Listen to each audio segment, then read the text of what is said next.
Hello, everybody, and welcome to another one of our Skype sessions with our great student athletes from around the Missouri Valley Football Conference. I'm Jim Powers, and joining us from Youngstown, Ohio, it's one of their great student athletes, Nate Adams. And Nate, thanks so much for taking a little bit of time. How's everything going? Can't complain. Another beautiful day here in Youngstown. Just glad for having me on. Thank you. No problem. Let's talk a little bit about the early season for you guys. Week one, you guys were toe-to-toe with the Illini, and then you guys really haven't looked back as we head into the first conference game of the year for you guys. Talk a little bit about your first four games. Yeah, I think going into Illinois, we played a good game, but we also we left a lot out on the field there, and a lot of that wish we could have back. But after that, just got to move on, and we've done a good job of moving on these last three games and just putting one foot in front of the other and working on getting into conference play. And we're excited to start that up this weekend. As a tight end, you get to do a lot of different things from blocking to catching. Talk about the two quarterbacks that you've actually played under. You had the crafty veteran over the last couple years, and now you've got a new guy that's really done a fantastic job. Talk about what the differences are between the two. Yeah, I mean, obviously having Kurt here for a long time was good for everybody, but Dante's been able to step in and he's doing his job, and our thing here is taking care of the football. And Coach Montgomery puts us in great positions here to be successful, whether it's the pass game or the run game.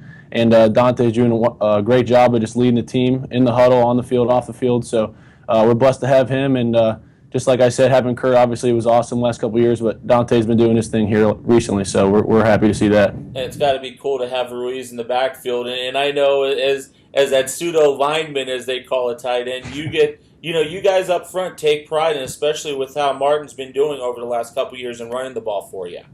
Oh yeah, absolutely. Like I said, it's a blessing to have Martin back there too, and we got a couple backs that we're real comfortable with running the ball that can give him a spell if needed. And we just, as long as they're, like I said, putting one foot in front of the other and run with those pads low, we'll block for them up front. The atmosphere at Youngstown State, and I'm a Youngstown guy. I remember the old days at Standby Stadium, and it's got to feel really good for you and your class to kind of see the resurgence of the football program and getting those big crowds that used to be there back in the late 90s, early 2000s. Yeah, absolutely. There's nothing like running out of the tunnel on Saturdays and having the stands filled up with a bunch of people yelling for the Penguins. So we enjoy having that and look forward to selling more and more tickets every game. And obviously, the more we win, the more the stands will be filled. So we appreciate all the support from everyone that comes out. And like I said, hopefully continue to build on that and get it to be how it used to always be here in Youngstown. Conference season opens up this week for you guys. You travel down to Springfield to take on Missouri State, a battle between two ranked teams. First time Missouri State's been ranked in a while. You guys are, getting back to being ranked quite often. What's been the message so far the early part of the week in getting ready for this matchup with Missouri State? Yeah, absolutely. I mean, we're just, like I said, I'll say it a bunch of times, we're just really taking it one day at a time.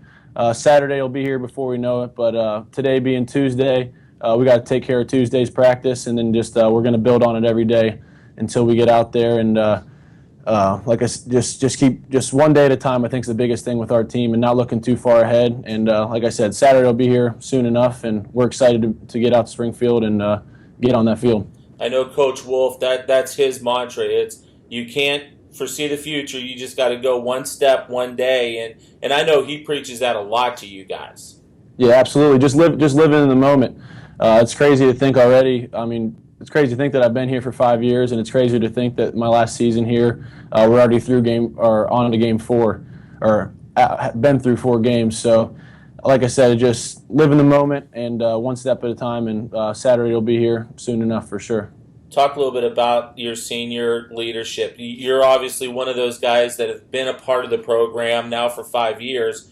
What's your role in keeping everybody in check and making sure everybody's doing what they need to do?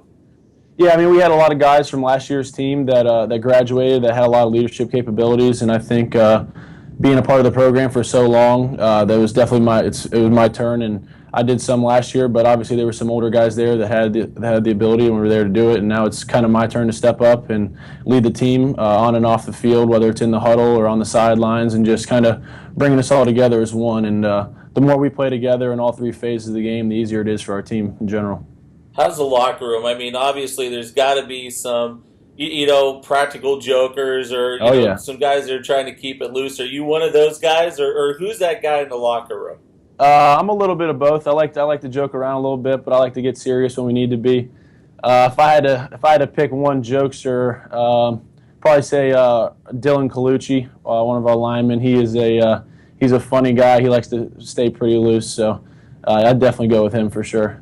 Outstanding. Let's talk a little bit about you. Well, one more question real quick. Since you've been around for a while, what in your mind is probably the toughest place to play in the Missouri Valley Football Conference? Sorry, can you repeat that? Kind of broke up. Where is the toughest place to play in the conference? Toughest place to play. Well, I can't speak for Missouri State because this will actually be my first time out there since the last time they played them at their place was my true freshman year. But if I had to pick one place, I'd probably say one of the domes. It's always a little different, but obviously with having the Watts Center here, it's been an easier transition for us. But just with crowd noise and things of that nature, any one of the domes I'd say are just a little different from the normal day to day here. Outstanding. How is the Watts Center? I'm really excited when I get back to Youngstown to get a gander at it. But I've just heard the Watts Center is just unbelievable. Oh yeah, it is. It's been a blessing for our team in the off season and during the season with inclement weather and things like that. And it's a beautiful facility, and just the more we get to use it, the more blessed we are. So. Come on, Coach Wolf doesn't have you go outside on those cold, blustery Northeast Ohio days to get ready? I'd say we get to use it a little more during the off season than we do during season. So we'll tough it out outside, but. I don't mind being outside, so that's what football weather is, and from being from Ohio, I enjoy that. So, no doubt. Let's talk a little bit about you. Obviously, you've graduated. So, yes. What's your degree in? What's your future plan moving forward? I graduated in finance in 3.5 years, and was able to get into the MBA program here at the Williamson College of Business, and I've been working on that here. And hopefully, after this semester, I'll just have a couple classes to finish up. What are some of the things you like to do away from the field? Obviously, it's tough trying to juggle practice and games and watching film, but when you get a chance to make that break, what do you like to do? Me personally, really like spending time with my family and friends, things of that nature. But if I had to pick one, I enjoy watching sports in general. I was always a big basketball guy growing up, so I enjoy college basketball and things like that. But anytime I can get with my family, and I'm actually engaged, so anytime I can spend with my fiance is always a good thing as well. Outstanding. Well, Nate, thanks so much for your time. Looking forward to seeing you. I'll actually see you down in Springfield on Saturday, and then we'll see you a couple more times during the year. But good luck the rest of the way, and have a lot of fun your senior year. All right, will do. Appreciate it. Thanks for having me on. No problem. Nate Adams joins us here on our Skype sessions with our great student athletes from around the Missouri Valley Football Conference. Thanks so much, and we'll talk to you next week.